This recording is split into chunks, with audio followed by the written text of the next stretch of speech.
Historical Society is sponsoring this exhibit on World War I.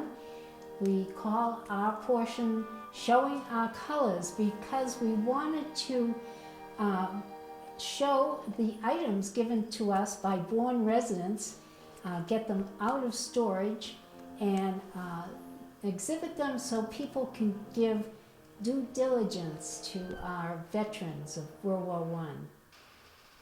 We have a number of items. The most noticeable is our doughboy, and that is Joseph Sorrenti.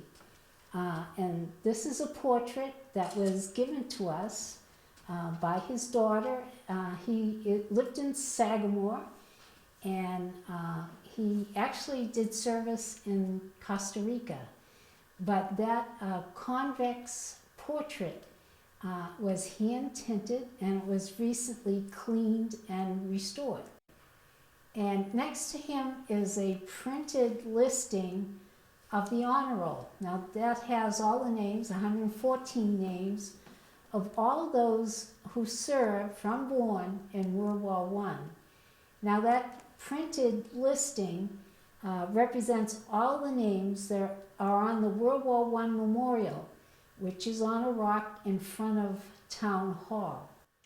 And we have the program from the 1923 dedication of that memorial, and that listing is from that booklet. That honor roll listing does have all the Bourne family names, and what we're hoping is that people who recognize their name out there will share their family photographs. If they have a picture of their grandfather or great uncle who was in the war, we'd be most pleased to exhibit his portrait. Right now we have a number of portraits on display along with their medals. The town of Bourne gave each of those who served in World War I from Bourne their own individual medals, and usually they were saved by their mothers or family, and these were all given by their descendants to the Bourne Historical Society. Now on exhibit right now we have several first-class heroes, and the first one in line is Harry L. Avery. Now he and his family lived on County Road near Cotuit Road, and he served in France in World War I. He was part of the ambulance company, and he regularly wrote home, and I do have a letter that he wrote to his mother. His letters are especially compelling, I think. This one is not dated, but it's to his mother. Dear Mother, I have just returned from the front and am feeling fine, so don't worry. You said you saw in the paper that I had got the War Cross Medal, but it is not so. But my company was recommended for one. My wound was not anything but an overdose of Borscht gas, which burned me. Nothing serious, though. I hope you will tell Nan that I hope that Lester and Carlton will never have to go through what I had to go through. Also, other portraits that I have on display is one of Kenneth Keene. He served in the U.S. Navy. He was the son of Betsy Keene, the woman who wrote the history of Bourne. Down below there is a portrait of Major General Leonard Wood.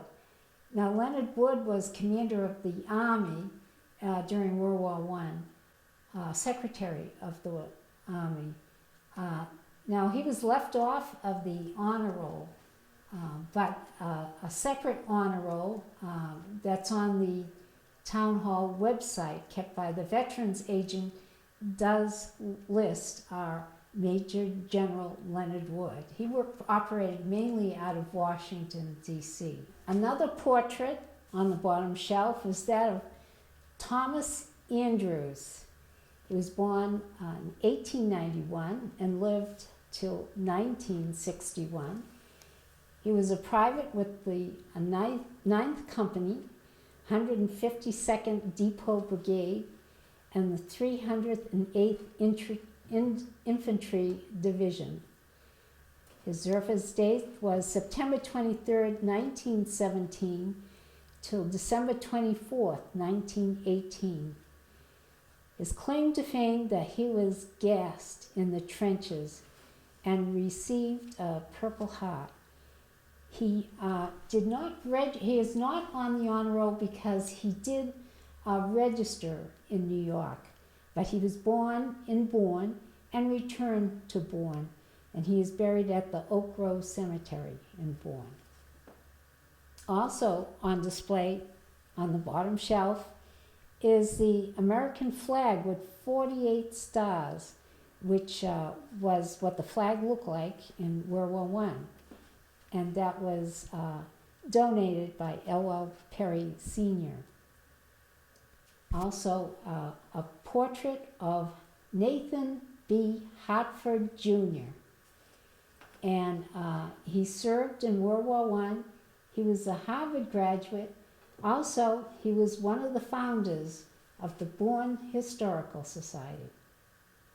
It was Nathan B. Hartford and Percival Lombard who did their archaeological dig, discovering the Aptuxet Trading Post and exactly where the original post stood. On the bottom shelf is a picture of Edward P. Venn, also known as Dynamite Venn. Just before he signed up for World War I, he was busy dynamiting for the Cape Cod Canal.